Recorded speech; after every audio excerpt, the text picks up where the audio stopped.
Isang walwal na naman ang ating lalakbayin. Pupuntahan natin ang malaparaisong bundok ng Natividad. Kaya ano pang iniintay nyo? Sama na! Ayun na nga mga kawalwal, natatanaw ko na kung saan tayo pupunta.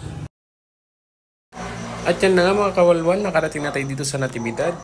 Makikita niyo po dito kung gaano kagandang kanilang bundok, ilog, at syempre mga tanawin. At hindi mawawala dyan yung pinagmamalaki nilang falls. Tingnan nyo naman kung gaano kaganda.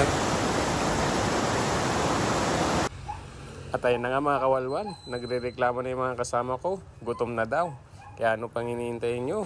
Samahan nyo kami at magluto tayo at maggiyaw ng mga isda na baon po namin. Halika kayo at ugasan natin ng mga isda doon sa baba. At para makita na rin po natin kung gaano kalinaw yung tubig. Sobrang linaw talaga ng tubig dito sa bulubundugin ng Natividad mga kawalwal. Sobrang linaw. Ang sarap maligo mamaya.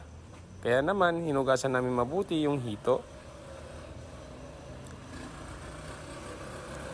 At yan naman po yung bangus. Sobrang lalaki nila at fresh. Kagaya nyo po yan. Fresh na fresh. At ayan na po, ugas na po yung mga isda namin. Ako na rin po pala nagpresenta na magsindi ng iyawan. Na kaya naman para may ambag sa dalawang to.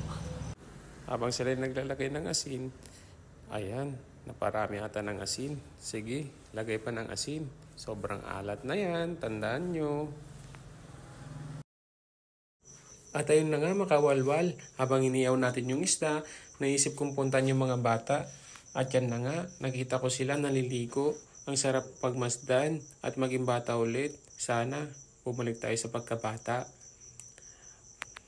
Habang nagluluto kami mga kawalwal, saktong-sakto, palubog na po yung araw. Ang gandang pagmasdan yung sunset, kasama mo ang buong pamilya mo, at sa lahat ng bagay.